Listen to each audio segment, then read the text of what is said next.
Everyone, welcome to market and mind. तो जैसा कि हमने लास्ट वीडियो में देखा था कि हम स्विंग ट्रेडिंग कोर्स स्टार्ट कर रहे हैं और एक एक करके हम चीज़ों को सीखेंगे, आगे बढ़ेंगे ताकि हम आगे चल के अपने ट्रेडिंग को और भी स्ट्रॉन्ग कर पाएँ टाइम के साथ।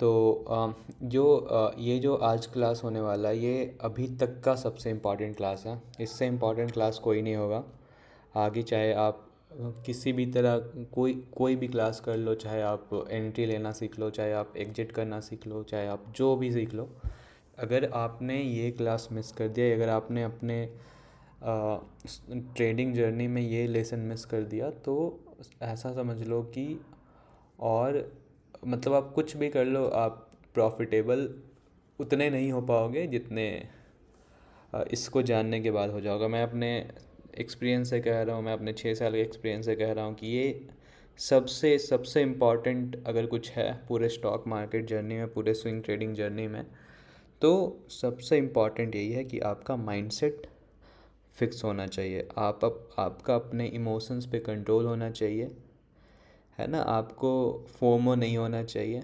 तो इन इन सब के बारे में हम लोग बात करेंगे। मैंने इसके ऊपर एक ब्लॉग भी लिखा है, ठीक है। तो हाँ, मैंने एक ब्लॉग लिखा है इसके ऊपर, the trade start before the entry, ठीक है। तो बेसिकली ये जो लाइन है, the trade start before the entry, इसके साथ साथ ये सब कुछ है कि मतलब अगर माइंडसेट की बात करें तो सब कुछ है the trade before the journey, before the entry, at or in the entry, like while we are in the trade, and after the entry। ये तीनों इक्वली इम्पॉर्टेंट है। इक्वली क्यों इम्पॉर्टेंट है, जैसे जैसे हम आगे बढ़ेंगे इस इन सब बात को समझेंगे कि तीनों क्यों इक्वली इम्पॉर्टेंट है। ट्रेड लेने से पहले, ट्रेड में बने रहते हुए, और ट्रेड लेने के बाद, मतलब ट्रेड से एग्जिट करने के बाद भी वो ट्रेड बहुत इम्पॉर्टेंट है। और इस मतलब वो ये सब कुछ हमारे माइंडसेट को, हमारे साइकोलॉजी को बहुत स्ट्रॉन्ग करता है। तो हम सीखेंगे, धीरे धीरे हम सीखेंगे कि क्यों और कैसे, ठीक है। तो मैंने बेसिकली एक ब्लॉग ही लिख दिया इसके ऊपर, और अगर हम इस पार्ट को ही समझ ले तो हम काफ़ी कुछ समझ लेंगे। मैं इसका लिंक अटैच कर दूँगा। तो बेसिकली अगर हम देखें तो बहुत सारे जो ट्रेडर्स हैं, है ना, सारे ट्रेडर्स क्या करते हैं, हम या फिर मैं भी पहले क्या करता था कि एक परफेक्ट स्ट्रैटेजी बनाता था, एक परफेक्ट एंट्री ढूंढता था कि भाई यहाँ पे मेरे को एंट्री मिल जाए, यहाँ पे एंट्री मिल रहा है कि नहीं मिल रहा है ना। या मैं ये इंडिकेटर यूज कर लूँ, कभी किसी ने यूट्यूब पे बोल दिया कि भाई ये इंडिकेटर यूज कर लो तो ये हो जाएगा, ये इतना ही EMA का इंडिकेटर यूज कर लो तो ये हो जाएगा, वो हो जाएगा। सब कुछ मतलब देख के, सब कुछ करके, मतलब हम लोग सब यही करते रहते हैं, इसी सब चीज़ के पीछे भागते रहते हैं। या फिर देखते हैं कि हाँ भाई मार्केट कैसा चल रहा है, मार्केट बुलिश है, मार्केट बियरिश है, उस हिसाब से हम लोग अपना सब कुछ करते हैं। लेकिन मतलब मैंने अपने एक्सपीरियंस से सीखा है कि ये सब कुछ भी मायने नहीं रखता अगर आपका माइंडसेट स्ट्रांग नहीं है ना।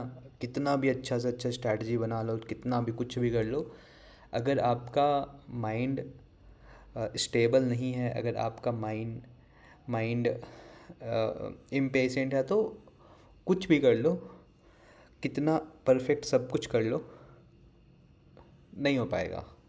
आप प्रॉफिट नहीं कर पाओगे, और अगर कर भी लिए तो उनसे काफ़ी पीछे रहोगे जिनका माइंड सही है। या फिर कर भी लिए तो कुछ दिन प्रॉफिट होगा, फिर कुछ दिन लॉस होगा, है ना। तो आ, मतलब ये इतना इम्पॉर्टेंट है कि यही डिसिसिव फैक्टर है आपका कि आप कहाँ जाओगे, आप आगे चल के कितने प्रॉफिटेबल ट्रेडर बन रहे हो। आप सब कुछ यही है, ठीक है। तो कुछ पॉइंट है जो मैंने लिखा है यहाँ पे। तो पहला है पेशेंस ओवर एक्शन। तो हमें मतलब हमें क्या होता है कि ये बेसिकली वो फोमो वाला पॉइंट है, ठीक है। कि हम देख रहे हैं कि भाई BSE का स्टॉक है, MTR का स्टॉक है और ये चला जा रहा है, चला जा रहा है, बढ़े जा रहा है, बढ़े जा रहा है ना, और फोमो कि अरे भाई ये तो डेली अपर सर्किट मार रहा है, कल भी अपर सर्किट मारेगा, ले लो इसको। ठीक है, आपने लिया, अगले दिन से lower circuit, lower circuit, lower circuit, या अगले दिन से वो रुक गया, वो एक ही रेंज में मूव करने लगा। तो ऐसा क्यों हो रहा है? ऐसा बस इसलिए हो रहा है क्योंकि हमें फोमो है, हमें फोमो है, हम वेट नहीं कर रहे हैं कि हाँ भाई एक सही हमें सेटअप मिले। हम देख रहे हैं कि हमारा स्टॉप लॉस बहुत ज़्यादा है, फिर भी भाई कि नहीं नहीं ले लेना है, कहीं छूट ना जाए, कहीं कुछ ये ना हो जाए, या फिर वो पूरा सेटअप क्लियर नहीं है कि अच्छा अब हमें लेना चाहिए, उसके पहले ही हम लोग चलो इसको इसे ले लो, ये तो यहाँ से ऊपर जाएगा, वो ब्रेकआउट दिया ही नहीं है और हम ये सोच रहे हैं कि भाई यहाँ से ऊपर चला जाएगा। तो हम पेशेंस नहीं रख रहे हैं, हमें बस फोमो हो रहा है कि हाँ क्या कहते हैं कि अब मतलब ये छूट जाएगा तो क्या होगा, हो सकता है वो छूट गया तो काफ़ी ऊपर चला गया, हो सकता है वो छूट गया तो नीचे आ गया, फिर आपको खुशी हो रहा है कि अच्छा मैंने नहीं लिया था। तो क्या हो रहा है क्या नहीं हो रहा है उससे हमें मतलब नहीं है। मार्केट जो है वो हमें 1000 बार अपॉर्चुनिटी देगा, अपने लाइफ टाइम में तो लाखों बार अपॉर्चुनिटी देगा वैसे वैसे ट्रेड को लेने का, है ना। चाहे मतलब कुछ भी हो जाए, चाहे कुछ भी हो जाए, चाहे वो स्टॉक आपका क्या कहते हैं उसको 1 रुपये से 1 लाख हो जाए, अगर वो हमारे सेटअप के अकॉर्डिंग नहीं है तो हमें उसे नहीं लेना है। ये सबसे इम्पॉर्टेंट चीज़ है कि हमें पेशेंस रखना है अपने सही सेटअप का, अपने कंफर्मेशन का, अपने हमने जो स्ट्रैटेजी, हमने जो रूल बनाया है कि हाँ हमारा एंट्री ऐसा ही होना चाहिए, उस चीज़ का हमें बिल्कुल बिल्कुल ध्यान रखना है, तभी ये हो सकता है।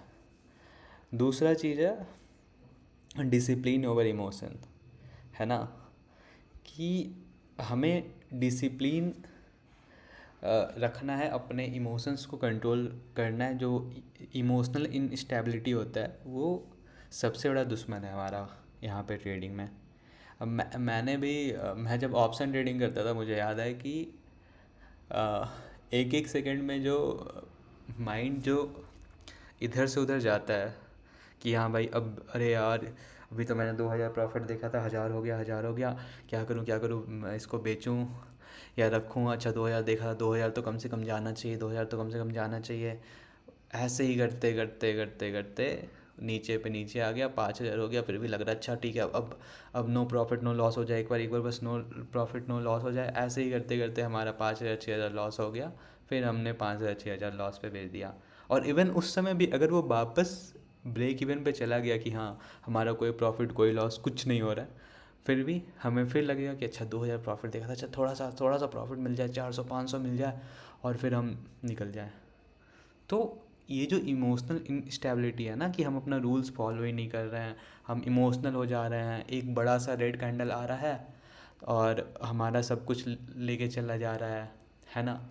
तो आ, ये सारा कुछ जो इमोशंस है ना, इस पे कंट्रोल रखना सबसे ज़रूरी है ट्रेडिंग में, चाहे वो कोई भी ट्रेडिंग हो, कैसा भी ट्रेडिंग हो, ठीक है। उस पर अगर इमोशंस पे कंट्रोल नहीं है तो किसी भी चीज़ पे कंट्रोल नहीं है ना। चाहे वो ट्रेडिंग हो या लाइफ का कोई भी पार्ट हो, इमोशंस पे कंट्रोल रखना बहुत सबसे ज़रूरी है लाइफ में। तो हाँ, और जो नेक्स्ट ये मेरे को सबसे इम्पॉर्टेंट चीज़ लगता है, मैं इसको अपने रियल लाइफ एग्जांपल से देखता हूँ। तो हमारा भी बिज़नेस है, मेरे पापा का बिज़नेस है।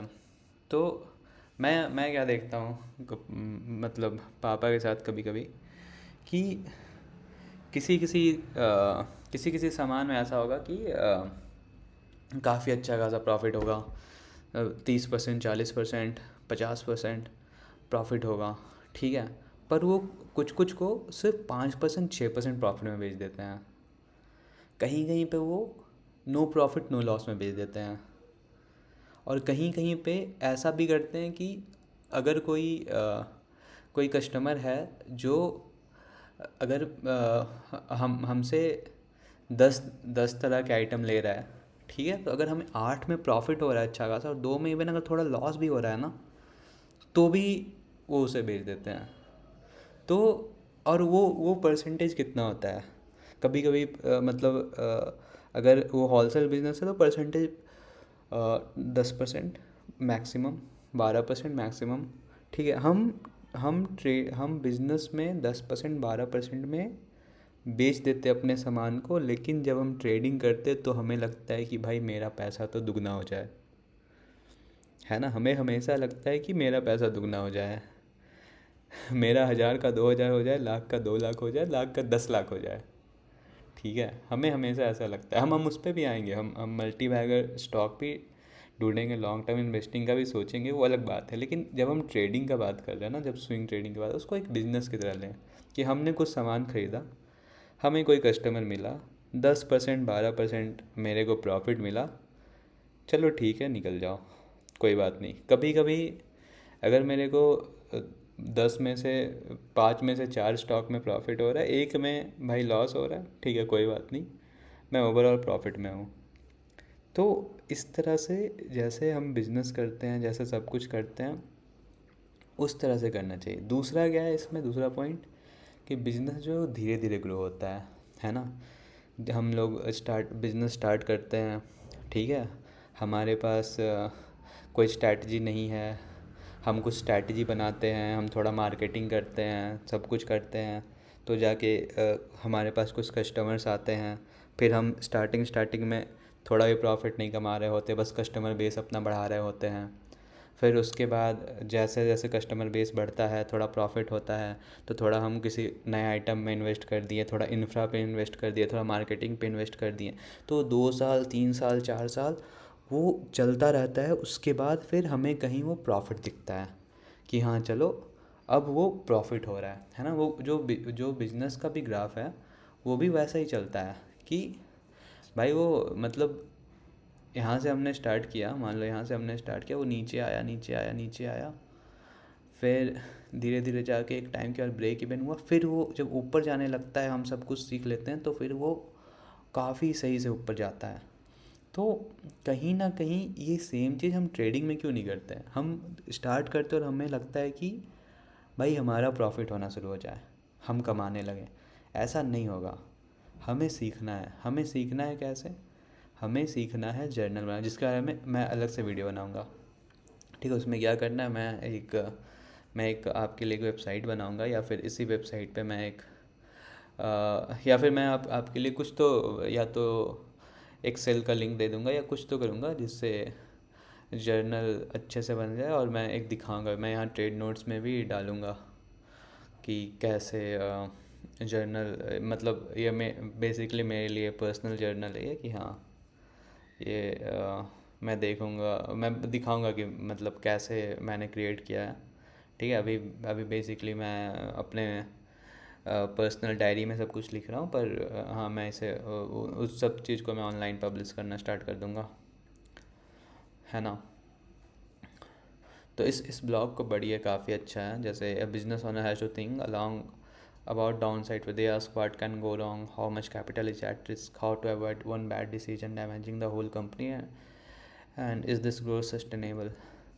And trader should also ask the same question कि रिस्क क्या है भाई, कहाँ पे मैं गलत कर रहा हूँ, क्या एक ऐसा ट्रेड है जो मेरे पूरे अकाउंट को डैमेज कर सकता है ना। तो मतलब अगर हम ट्रेडिंग को बिजनेस के जैसे लेंगे, सब कुछ सही से करेंगे, तो कभी भी हमारा लॉस नहीं होगा, मतलब। और अगर लॉस होगा भी तो वो छोटा लॉस होगा, प्रॉफिट बड़ा बड़ा होगा। तो धीरे धीरे धीरे धीरे सब कुछ मतलब टाइम के साथ साथ टाइम लगता है ये सब कुछ में, वो ये माइंडसेट बिल्ड होने में। और जो ये टाइम लगता है, वो टाइम में हम क्या कर सकते हैं, वो जो जर्नल है वही हमारा सब कुछ है, वही हमारा सब कुछ है। अगर हम उसे देखते रहे, हर वीकेंड पे एनालाइज करें, हर मंथ एंड पे एनालाइज करें कि क्या हुआ था, क्या हमने गलती की, क्या हमें सीखना चाहिए, क्या नेक्स्ट टाइम हमें नहीं करना चाहिए, क्या कोई गलती है जो हम बार बार रिपीट कर रहे हैं जो कि हमें नहीं करना चाहिए, है ना। जब ये एक एक चीज़ हम नोट डाउन करेंगे, उसे हर